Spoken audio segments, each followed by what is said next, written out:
If you're struggling to do well academically in law school, you're not alone. And more importantly, there are things you can do to turn that reality around. My name is Pam Matani. I'm a business lawyer and the founder here at Graphene Business Law, where we serve clients virtually and across Ontario. I've been privileged enough to attend not one, but 2 Canadian law schools, and might I add, 2 of the best Canadian law schools. So when it comes to what professors are looking for and what the law student struggle is like, been there, done that twice.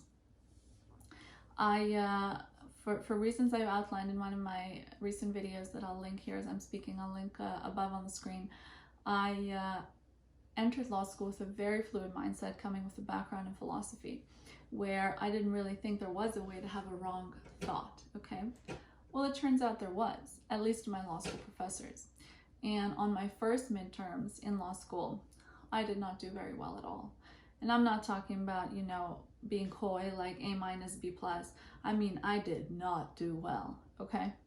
And just because I didn't understand the formula, right? I've since posted a video that says law school literally is math, and once you tune into that formula, life gets better.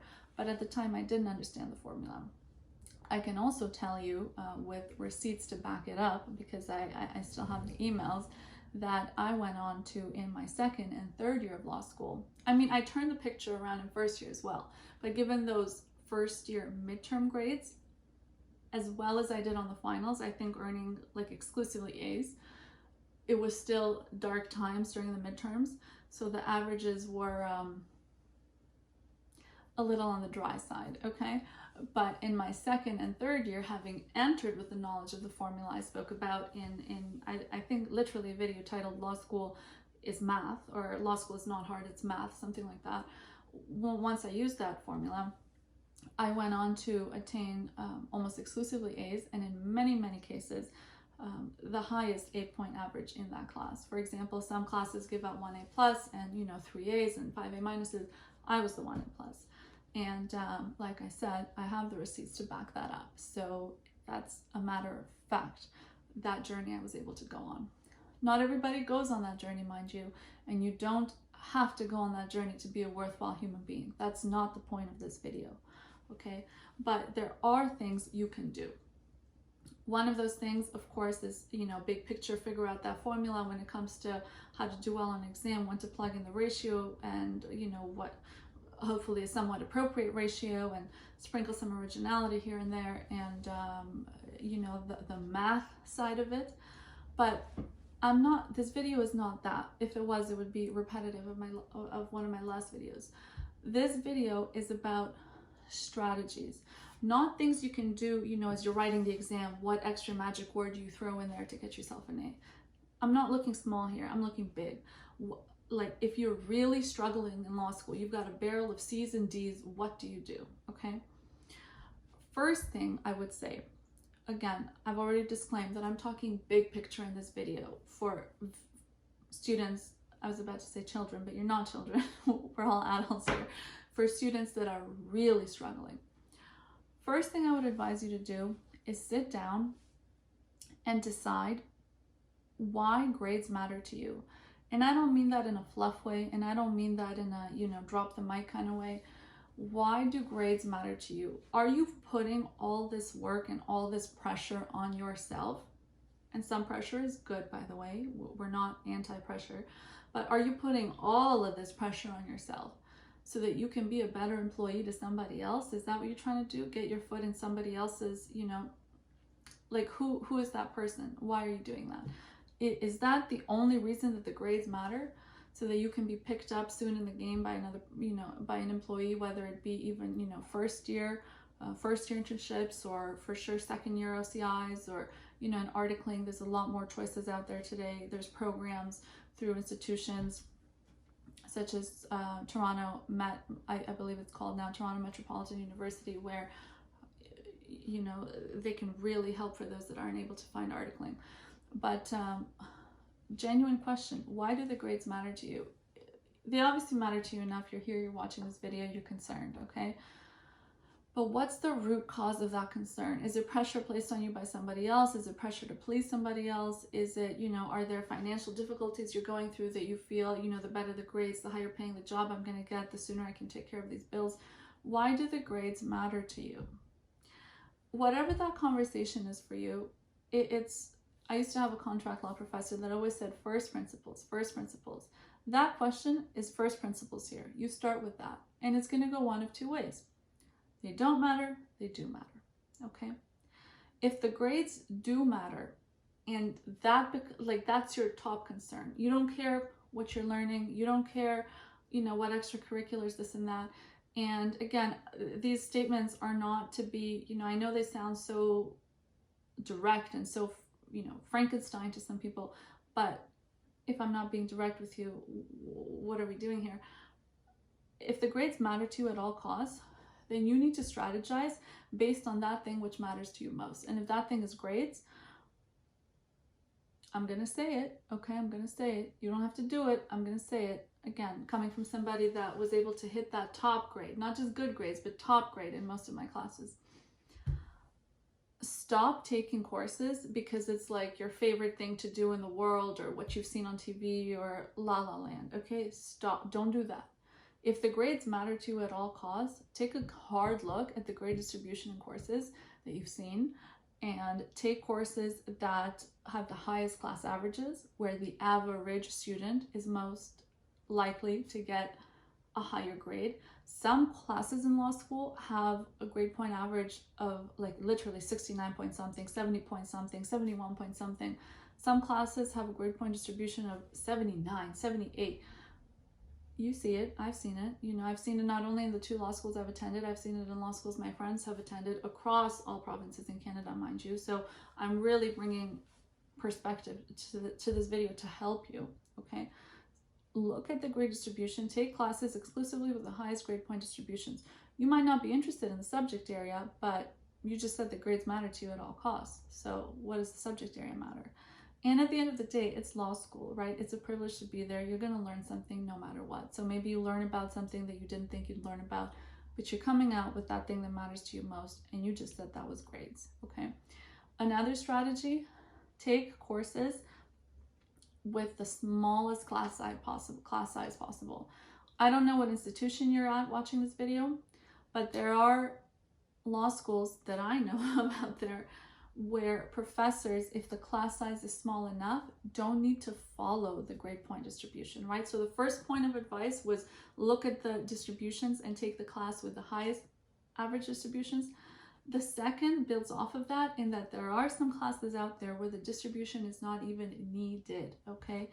If a class, I think in some schools it's if a class is under 10 students, okay? And in these classes, you see these anomalies on the grade distributions because even if not all courses follow them, all courses publish them. And I remember seeing sometimes average student was getting like an 83 in the class. That's an A, okay?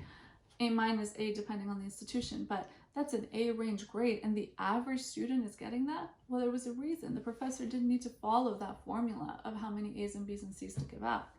And again, we split 2 ways here. So either the grades matter to you at all costs or either they don't matter. There are, of course, different positions within that spectrum, but I'm trying to make this video 10 to 20 minutes. I'm not trying to make it 24 hours, okay? So we have to pick 2 sides as opposed to 37 sides.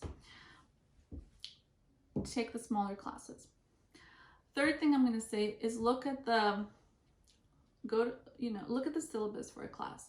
There are classes out there, the expression different ways to skin a cat. There's classes where 100% of the grade is based on an exam.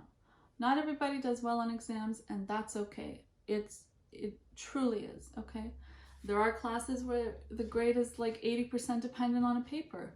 Not everybody does well on papers. I had some friends in law school that did horribly on papers. And you would think, you have more time to work on it, you can maybe do a little bit better, but everybody's different, and that's okay. You don't need to be a paper person, you don't need to be an exam person. There's also classes where participation, I remember seeing, I saw multiple times participation being worth 20 to 30% in some classes. And I believe one time a friend told me they had looked at a class where participation was like 50% of the grade in that class. Take that class if the grade matters to you, because participation is showing up and saying a few words, right? You're gonna get there.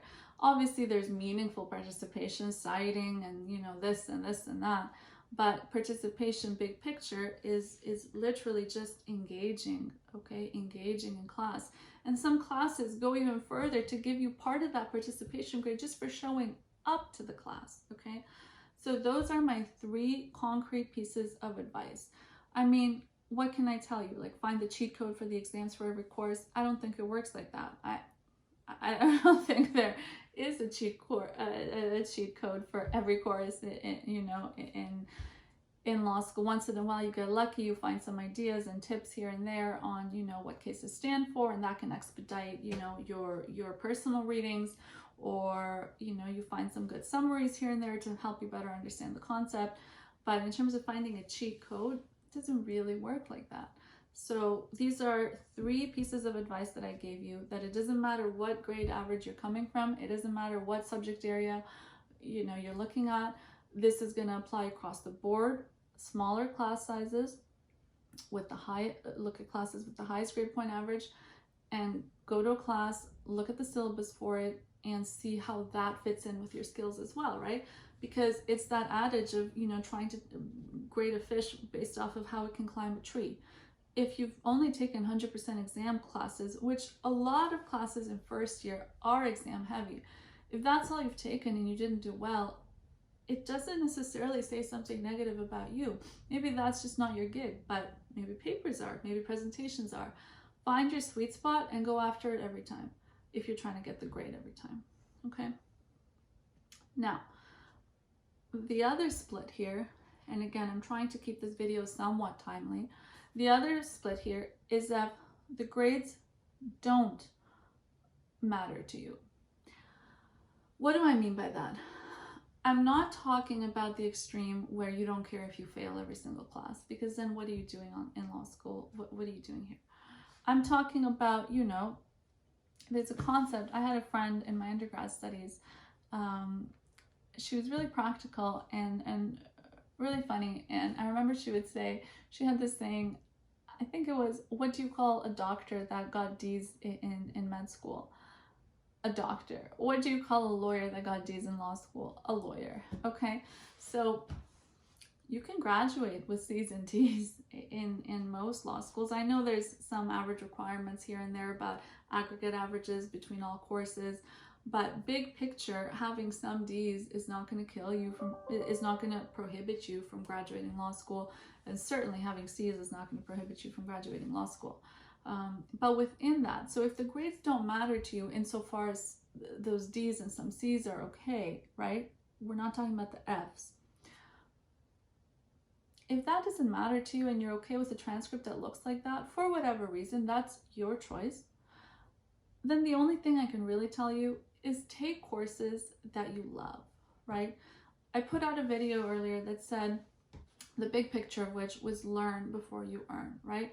So if you clearly care enough to be in law school that you haven't dropped out yet, or you're not just, getting F's all around so that you get kicked out. You care enough to show up and engage with the material and, this and that, but maybe you're just not performing all that well or putting the highest amount of effort into those final evaluations, but you still care to be there and you still care to learn. If you're in that category, then my only suggestion to you is take courses that you really, really are interested in, and take courses in an area that you would love to practice in. Because grades aside, if your, school of thought is that the grades are not the main reason I'm here, then learn as much as you can and have that fun ride. When you come out of law school, you're at least able to have a conversation about it. You might not be able to cite every this and that like somebody that might have been, the highest earner in that class because they've looked at every line to get to where they are, but you're still able to have a conversation. You're still able to carry your confidence, and you still have, that knowledge in your mind and that passion piece behind the class that you enjoyed the most and the subject areas you enjoyed pursuing the most. So again, if you're in that category, then if you have figured out and been mature enough and self-aware enough to, you know, if you figured out that the grades don't matter, figure out next, well, what subject matters to you? Because if you're still in the game, if you're still interested in being in law school, well, what can we do now that we're here? How much can we learn? How much fun can we have with that?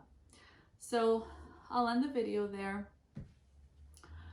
If you're in 1L and you're watching this video, first of all, good for you. And second of all, there's more ahead than you got behind. So you finished 1, you have 2 more years, okay? You totally have time to turn it all around to the extent, you know, as far as you'd like. If you're in 2L and you're watching this video, well, you still have a whole year ahead of you. It's not too late. If you're in 3L, I mean, hi, you know, thank you for showing up, I guess. I don't know how much time you have left. What is it? It's your final semester now. It's January. But you still have the semester, right? You still have your, what's it called? Redemption, or there's a word with an R. You still have your redemption round. So you can go for it, and you should go for it too, right? And for all of these tips that I've given, this was very, very pragmatic, very strategic. I wanted to keep this video, you know, pinched on that angle of what can you do tonight, you know, when you're choosing courses, when you this and that, for doing better in law school. There are, of course, other things you can do that I haven't mentioned in this video just because it was out of scope, and I hope I made that clear at the beginning. You know, there's other videos that I've posted that talk about law school discipline and law school, you know, how to do well and who to talk to, you know, talking to professors and study groups and practicing and giving yourself time to read and picking what to read. You know, some cases are more important than others. There's some cases that are always cited in business law. There's some cases that you're going to cite maybe once in 20 years for that minute point of law. So there are other strategies other than what I've said in terms of the long road to growth. But again, today's strategies, you can apply them tonight and be better off just for switching a course where the professor is demonstrably more likely to give out a higher grade to the average student, as one of the examples we gave in this video. So thank you for watching. You can, of course, continue to email us whatever inquiries you have, info@graphenebusinesslaw.ca. And if any practitioners, or I should say, to be very clear, if any business individuals have watched this video, well, thank you so much for watching. And of course, you know where to find us, graphenebusinesslaw.ca. And we're happy to have a legal conversation at any time about the growth of your business, the launch of your business from day one, and the conclusion of your business if that's the point you're at. Thank you for watching.